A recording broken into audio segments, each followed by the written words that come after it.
You know how COs come in there and shake your cell down? Like, man, the police shaking me down? Well, it's your job. If me and you just moved in this room right here. So it's our job to look under the sofa, check everything in here.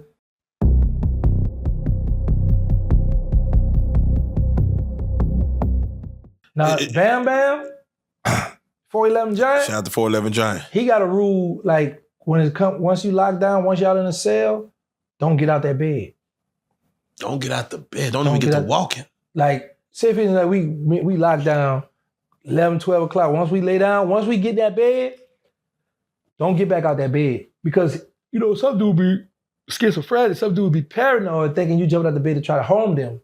Yeah. So, Bam 101, once you get in that bed, bro, don't get out that bed till it's morning time, till it's time for us. So if you got to pee, do anything. Oh, then you got some setters that'll say this. If you got to do number 2, use the bathroom now, bro, before we lock down. Don't fart on me, don't poo, don't do none of that while we locked in the cell. So before we lock, you running around, you holler at your homeboy, you running around this phone, you doing all that little crazy. Use that bathroom before we lock down. See, that's a problem because some people might have what is called IBS, like, irritable bowel syndrome. Wait, you didn't go in the cell with somebody that with IBS with you. Oh, damn. You ain't more IBS and in no cell with certain dude. That's why when you go to certain people's cell, like, and I actually do it. If I'm coming to your cell, I'm like, what's up, man? What's the rules in here? Well, how you do it? Some dude be like, man, I don't want no company. I don't have no company over here. Certain dudes, and you got to respect. Because this is his house first. Yeah, I said it's his house first. So then you got some people be like, man, they'll come there, man, he's soft, man. Watch out. And they still have company. They change the rules, and then he'll move out. he said, do something about it. Like do something about it. From New York named Burnout. Like he would literally have the door open all day, and he gonna clean the floor, get the towel. That's the best how you clean your floor. You get a towel and you sweep it in, and you can wash the floor with the soap and water. You can wash it better with the towel. So he would clean and wipe down that cell all day. Man, burned out. Man, I can't even get in my cell. You know what I'm saying?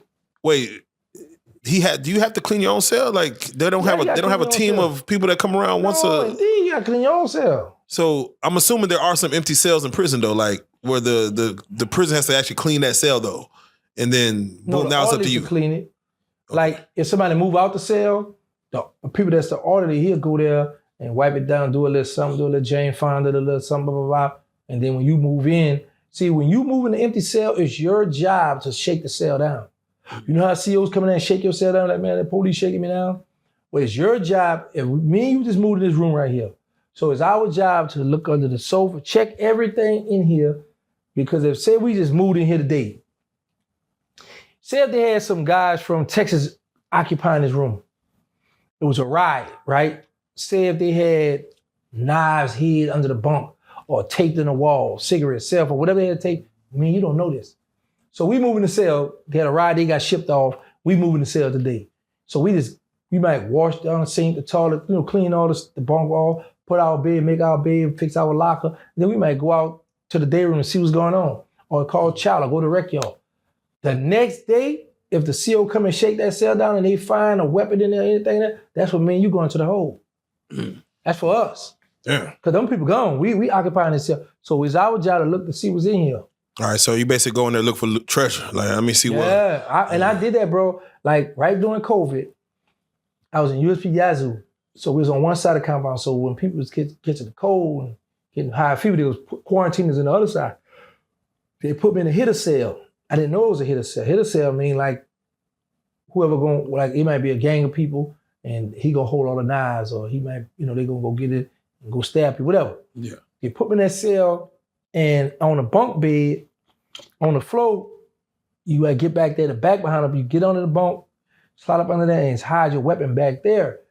So I had got caught with a 10-inch shank one time back there before, so I know if I had a high spot, I know everybody else gonna have high, you know what I'm saying? So I went and looked, I got on my back. You know how you get up like you about like a mechanic get up under a car or something? Yeah. So I did that, got up under the bunk, looked, then I looked over in the corner part, 3 knives in that thing, bone crushers. And what made me think, I know it was a Latino cell. Yeah. So in my mind, I'm like, once we get shit from here and they open this up for a regular penitentiary yard, this knife might go in one of my homeboys. Right? Yeah. So I went to thinking like this. I was like, I need to take, because it was some nice, it was a flat, but it was heavy iron, bro. It was some real, I said, man, punish something with this.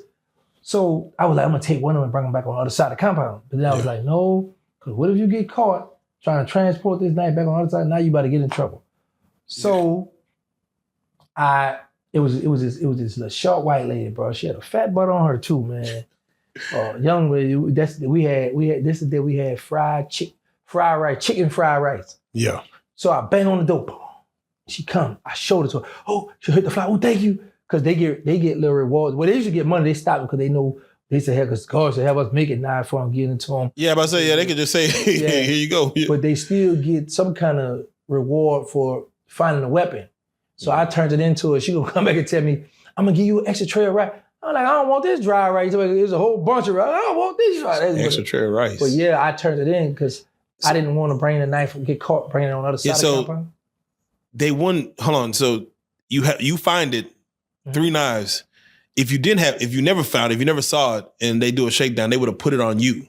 Because I'm in that cell. But even if you didn't look, so let's say you go 2 months, like I'm just in here. I ain't looking. Okay, 2 months is a long time. That's yours. Oh, man, you gonna wear that?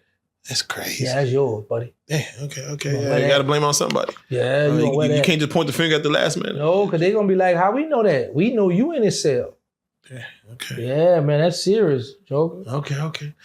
I always wondered, where do they keep the ones who are technically criminally insane?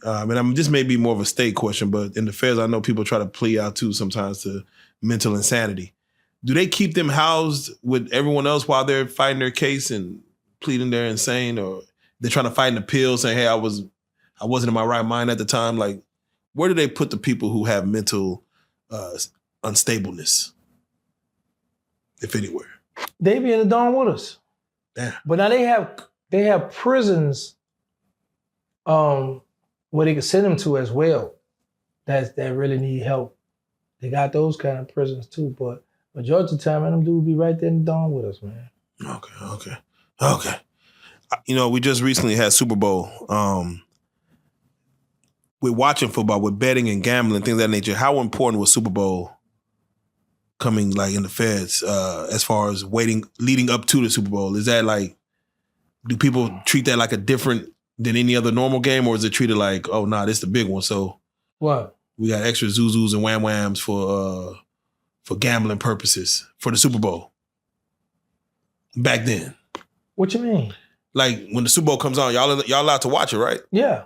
Is there like extra gambling? Like, oh, it's bigger than yeah, of course. anything different with the Super Bowl? No, because gambling is gambling in the Fed. Yeah. But now if your team and make the Super Bowl, somebody you support, they might put a little extra $1,000, $500, the books is down, like you say, cook it.